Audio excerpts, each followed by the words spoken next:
যুদ্ধ মানে শুধু সীমান্তে গোলা পড়া নয়, যুদ্ধ মানে মায়ের কোলে সন্তানহারা নীরবতা, যুদ্ধ মানে পোড়া শহরের ধোঁয়ার ভেতর দাঁড়িয়ে থাকা ইতিহাসের লজ্জা। আমরা দেখেছি রক্তের নদী বয়ে গেছে সভ্যতার বুক চিরে। ধর্মের নামে, জাতির নামে, বর্ণের নামে, পতাকার নামে মানুষ মানুষকে হত্যা করেছে। আর ইতিহাসের পাতায় লেখা হয়েছে বিজয়, কিন্তু মুছে গেছে অসংখ্য নামহীন মানুষের আর্তনাদ। আমি চাই একদিন এই রক্তমাখা ইতিহাস ধুয়ে যাক। ধর্মের বিভাজন, জাতীয়তাবাদের উন্মাদনা, শাসকের অহংকার, মারণাস্ত্রের ঝনঝন শব্দ সবকিছু ভেঙে চুরমার হয়ে যাক মানবতার এক উচ্চারণে।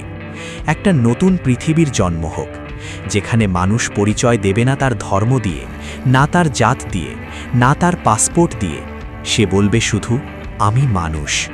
যেখানে পৃথিবী মানচিত্রে ভাগ হবে না কাঁটাতারে, বরং যুক্ত হবে হৃদয়ের সেতুতে।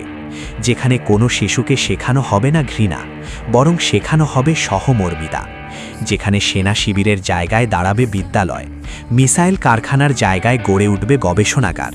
যেখানে বাজেট যাবে বইয়ের পেছনে, বন্দুকের পেছনে নয়। আমি স্বপ্ন দেখি এক পৃথিবীর নাগরিকত্ব, যেখানে মানুষের প্রথম পরিচয় মানব, শেষ পরিচয়ও মানব। কোনো মারণাস্ত্র থাকবে না, থাকবে না প্রতিশোধের রাজনীতি, থাকবে না ধ্বংসাত্মক মতবাদের বিষ। শুধু শিক্ষা, শুধু শান্তি, শুধু প্রগতি। মানুষ কাজ করবে মানুষের জন্য, রাষ্ট্র কাজ করবে জীবনের জন্য, ক্ষমতা নত হবে বিবেকের সামনে। এই আমার প্রতিবাদ, রক্তের বিরুদ্ধে, বিভাজনের বিরুদ্ধে, ধর্মকে অস্ত্র বানানোর বিরুদ্ধে, জাতীয়তাবাদের অন্ধ উন্মাদনার বিরুদ্ধে। আমি ঘোষণা করি, মানুষ বাঁচবে মানুষ পরিচয়ে, পৃথিবী হবে সবার।